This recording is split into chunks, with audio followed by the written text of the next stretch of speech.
இன்றைக்கி லஞ்சுக்கு கீரை கடையில் பண்ணி வாழைக்காய் வறுவல் பண்ணலான்னு சொல்லிட்டு தான் நைட்டே பிளான் பண்ணி வச்சுருந்தேன். எனக்கு இருக்கிறதுலே வந்து ரொம்ப ரொம்ப ஈஸியான ரெசிபி, சட்டுன்னு வேலை முடியறதுனா இந்த கீரை கடையில் தான். மேக்ஸிமம் ஒரு 15 நிமிஷம் தான், அதுக்குள்ளே எல்லா வேலையுமே முடிஞ்சிடும். துவரம் பருப்பில் செய்ய மாட்டேன் மோஸ்ட்லி. பாசிப்பருப்பு கொஞ்சம் கூட வேக போட்டு அதுக்கப்புறமா கீரை நிறைய போட்டுருவேன்னா பாசிப்பருப்பும் சீக்கிரமாகவே வந்துடும், வேலையும் நமக்கு வந்து சட்டுன்னு முடிஞ்சிடும். இந்த வாழைக்காய் வறுவல் பண்ணுறதுக்கு வந்து வாழைக்காய் பீல் பண்ணிக்கிட்டு இருந்தேன். எனக்கும் பீலருக்கும் தான் ஏழாம் பொருத்தமாச்சு, அதை வச்சு தான் பண்ணிகிட்டு இருந்தேன். வரல.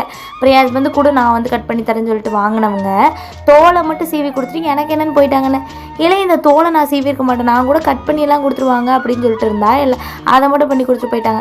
சரி போ அப்படின்னு சொல்லிட்டு நானே கட் பண்ணி ரெடி பண்ணிட்டு இருந்தேன். மேரினேட் பண்ணுறதுக்கு வந்து பார்த்திங்கன்னா மிளகாத்தூள், தனியாத்தூள், மஞ்சள் தூள், கரம் மசாலா, சாம்பார் தூள், குழம்பு மிளகாத்தூள், அதுக்கப்புறமா வந்துட்டு அரிசி மாவு, கடலை மாவு, அதாவது அடுப்பங்கரையில் இருக்க எல்லா மசாலாலையும் ஒரு ஸ்பூன் போட்டிருந்தேன். டேஸ்ட் நல்லா தான் இருந்துச்சு, ஆனால் லைட்டாக கொஞ்சம் காரம் ஆயிடுச்சு. அப்புறம் எல்லாம் முடிச்சு கொஞ்சம் க்ளீனிங் வேலை எல்லாமே இருந்துச்சு, அதையும் பார்த்துக்கிட்டு இருந்தேன். அவ்வளோதான். நாளைக்கு இன்னொரு மினி ப்ளாகில் பார்க்கலாம்.